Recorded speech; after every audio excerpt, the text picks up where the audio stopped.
that stands for New Mexico. You're watching KOB4 News at 6. Stop!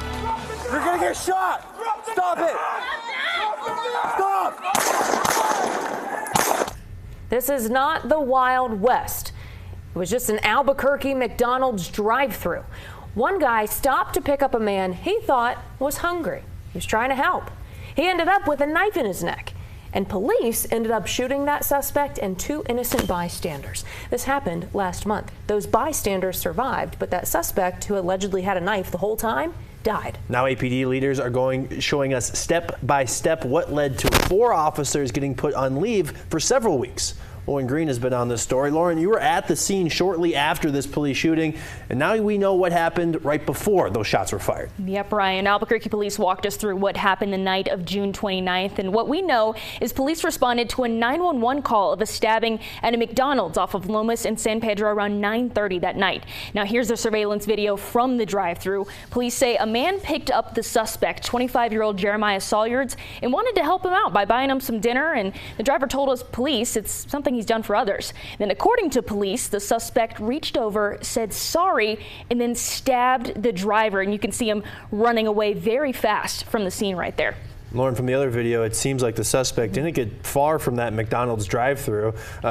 Shooting happened nearby? Oh, very nearby, Ryan. Nearly 2.5 hours later is when the suspect was found down the road on Lomas in Louisiana, actually. Officers say he matched the description, holding a colored knife and wearing a pink-like backpack they were looking for. So here's what happened when officers found him. Stop! You're gonna get shot! Stop it! Stop!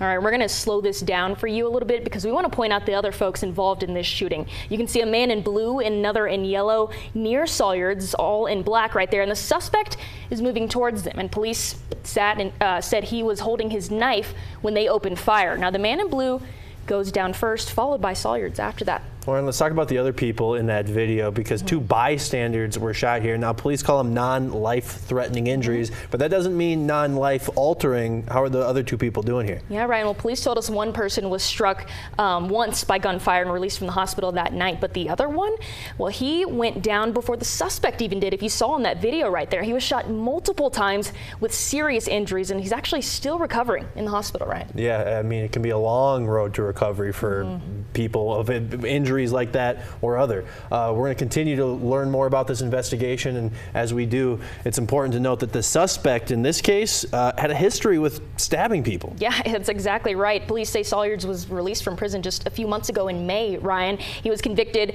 for stabbing a city bus driver back in 2020, and he had just finished serving a 3-year sentence before police say the stabbing happened at this McDonald's just last month. And Ryan, I also asked Chief Medina some questions earlier about what protocols look like when it comes to shooting involving a lot of people in crowded, populated areas. So we're going to break down some of those, his calls to action that he mentioned later in the 6:30 tonight. Yeah, usually these are just showing what happened. Judgment on whether or not they should have happened comes later. Lauren, thanks. All right, thanks.